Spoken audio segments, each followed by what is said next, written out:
Aujourd'hui, j'ai envie de te parler des choses que j'ai arrêtées dans mon business parce que je me sentais pas alignée avec ça et ça me correspondait pas vraiment en fait. Euh, Parce que je remarque bien souvent, surtout quand on débute, on est amené à faire beaucoup de choses dans notre business qui ne nous correspondent pas, qui ne vibrent pas avec qui on est et qui ne nous ressemblent pas tout simplement parce qu'on pense que c'est la meilleure manière de générer des résultats, que c'est la meilleure manière de faire et on va se couper de son ressenti intérieur. Pour moi, le ressenti intérieur est très important et je remarque que plus je suis à l'écoute de qui je suis et plus je fais des choses qui sont alignées avec qui je suis, plus je vibre et je rayonne et je suis magnétique. Ça fonctionne vraiment comme ça. Alors, c'est pour ça que j'avais envie de t'en parler aujourd'hui, parce que peut-être que si tu es entrepreneur, tu tombes sur cette vidéo, ça t'arrive justement de faire des choses dans ton activité qui ne te correspondent pas vraiment, avec lequel tu sens à l'intérieur de toi que ça génère de la frustration, que c'est pas vraiment aligné, mais tu le fais quand même parce que c'est ce qu'on t'a préconisé de faire ou c'est ce que tu as vu qui se faisait en ce moment et qu'on te dit qui va te donner des résultats, eh bien, j'ai envie de te dire que non. Aujourd'hui, le plus important, c'est euh, de t'écouter pleinement, de faire des choses qui sont vraiment, vraiment alignées à toi. Et, euh, et c'est ça qui va te donner du résultat, en tout cas des résultats beaucoup plus alignés avec qui tu es, sans forcer, sans souffrir, euh, sans être complètement désaligné. Bah, la première chose justement, c'est que je ne fais plus et que je me suis, en tout cas, j'ai vraiment pris conscience que je ne le ferai plus et que je mets un point d'honneur à respecter, c'est de forcer quand je suis fatiguée. C'est-à-dire que je fais de moins en moins les choses sous pression. Euh, je vais vraiment ne plus chercher à me suradapter et je fais en sorte de faire quelque chose en cherchant à générer le maximum de plaisir. C'est pas toujours simple, mais de manière générale, j'essaie de faire des choses qui sont alignées à mes valeurs ou de faire en sorte que ce que j'ai à faire, de le mettre en correspondance avec mes valeurs pour que ça me génère un maximum de plaisir. Euh, le plus important, c'est de pouvoir écouter son rythme et travailler avec ses cycles, parce que nous, en tant que femmes, on est cyclique. Je ne t'apprends rien. On est, euh, on a différentes phases. Notre niveau d'énergie n'est pas le même sur, euh, sur une période de 28 jours. Donc, on change énormément d'énergie et ça, c'est bien de pouvoir l'écouter aussi et de pouvoir ralentir pour mieux faire les choses, pour mieux t'écouter. Alors, ça ne veut pas dire qu'il ne faut pas faire les choses. Et je ne suis pas en train de dire que, parce qu'il y a une mode aussi, ah ben, puisque je ne le sens pas, je ne le fais pas et tout ça. Il y a un juste milieu pour ne pas tomber dans la procrastination. Je suis loin de là, je suis quelqu'un de très active, au contraire, mais je fais en sorte d'écouter mon rythme. L'année dernière, j'ai fait un mini burn-out parce que je travaillais trop, parce que je me mettais trop de pression. Et à partir du moment où je suis sortie de, de, de cette période, je me suis fait la promesse que j'allais travailler à mon rythme, que j'allais mettre beaucoup plus de plaisir dans ce que je fais, que j'allais vraiment rendre ça fluide et vraiment écouter mon rythme intérieur. La deuxième chose, c'est de se conformer à ce qui marche pour les autres. Parce que euh, on voit de plus en plus, il y a beaucoup de gens qui arrivent sur le marché, qu'il y a beaucoup de méthodes, de stratégies. Tout le monde vous vend la meilleure stratégie à la mode.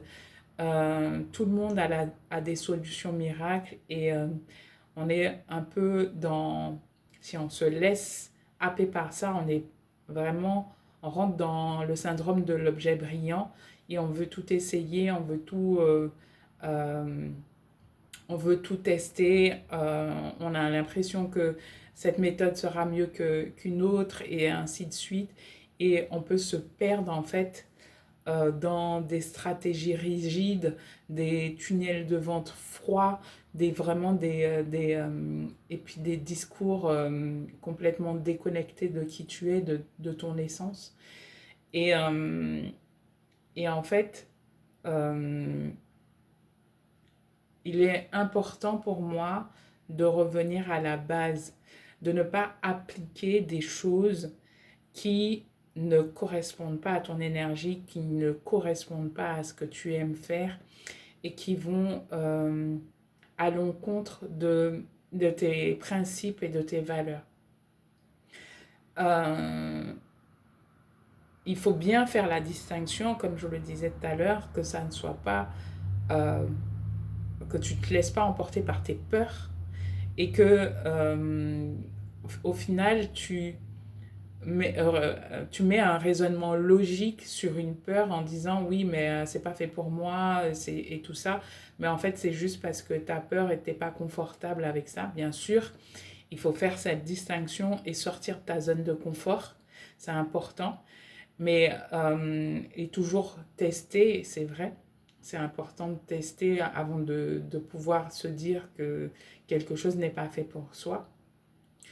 Mais je vois trop de femmes rester dans des stratégies qui ne leur correspondent pas, qui ne vibrent pas avec elles, qui ne sont pas alignées avec qui elles sont, et se forcer à le faire parce que il faut, tu dois, parce qu'on leur a dit que c'était la meilleure manière pour elles d'avoir des résultats. Et elles ont tendance à s'oublier et en fait elles perdent de leur rayonnement. Et je le dis parce que je l'ai vécu de nombreuses fois, je me suis fait avoir comme tout le monde et j'ai voulu souvent appliquer des stratégies qui ne correspondaient pas à qui j'étais. Et je me suis vraiment rendu compte qu'en fait c'était important d'instiller ces valeurs dans ce que l'on fait, d'être de ne pas faire des choses qui viennent vraiment déranger ces valeurs ou notre mode de fonctionnement de manière générale, d'aller vers des choses qui sont beaucoup plus fluides pour nous, plus naturelles, entre guillemets, et qui nous donnent quelque part du plaisir. Donc il faut vraiment en fait pouvoir créer à partir de ton feu intérieur, de ton intuition, de ce qui te semble naturel en fait, de ta vérité intérieure. La dernière chose que je peux te partager, c'est le fait de me censurer pour plaire. Et ça, je l'ai remarqué à chaque fois que je me censurais pour plaire, pour ne pas faire de vagues, pour ne pas trop être clivante ou me faire remarquer, eh bien, je diminuais mon rayonnement en fait. Je, dis, je diminuais mon magnétisme, mon rayonnement. Parce que finalement, cette peur d'être trop visible, trop clivante, trop peu importe ce que c'est, et de ne pas assumer pleinement toutes mes facettes, eh ben, ça se ressent quelque part parce que euh, les autres, ton audience, les personnes qui te regardent, qui te suivent, elles sentent qu'il y a un manque quelque part, un manque d'alignement dans qui tu es, dans ce que tu proposes. Elles sentent qu'il manque un bout du puzzle quelque part, qu'il manque quelque chose d'essentiel. Et finalement, même si elles ne savent pas ce que c'est, il y a quelque chose qui ne résonne pas. Et c'est peut-être ce que tu caches que, qui, que exactement c'est ce que les autres recherchent et en fait c'est ce que tu caches. Et ça, tu peux pas le savoir si tu n'oses pas te montrer pleinement sur toutes tes facettes. Et j'ai vraiment pris conscience de ça parce que j'ai vraiment exploré ces différentes facettes et ça m'est arrivé souvent de retomber dans quelque chose de beaucoup plus classique, de beaucoup plus euh, corporate, on va dire, ou qui va parler à tout le monde. Et au final, à chaque fois, je me perdais là-dedans et je me remarquais que finalement, ça résonnait moins. Premièrement, ça résonnait moins avec moi parce que ben, du coup, je savais que quelque part, j'étais pas complètement pleinement qui j'étais. Mais en même temps, ça résonnait moins à l'extérieur parce que du coup, bah, il manquait cette fameuse pièce du puzzle, comme je le disais. Donc, c'est vraiment ces trois choses que aujourd'hui, je et de plus en plus, j'essaie d'appliquer, de poser beaucoup d'attention en fait sur ces trois choses pour développer mon activité et même au-delà de l'activité dans ma vie personnelle et dans tout ce que je fais, de pouvoir raisonner avec ça parce que je sens, je vois que ça fait vraiment toute la différence en fait. Donc je vais vraiment chercher à construire une vie et un business qui respecte qui je suis, qui respecte ma vérité intérieure, sur lequel je vais vraiment alimenter mon feu sacré pour me donner envie de rayonner et d'impacter les femmes autour de moi. Si tu sens que toi aussi ça t'appelle, que tu veux un business qui te ressemble, tu veux impacter positivement les personnes que tu accompagnes, tu as envie de te structurer et de rayonner à partir de ton feu sacré, à partir de ta vérité intérieure, rentrer pleinement dans, dans ta pleine expression, la pleine expression de qui tu es, oser te mettre en avant complètement sans la peur du jugement ou du regard des autres et exprimer cette vérité intérieure pour faire la différence, pour montrer ta singularité, eh bien, tu frappes à la bonne porte. Viens en message privé me voir. On peut discuter ensemble et voir ce qu'il est possible de mettre à ton niveau. Ça t'engage à rien.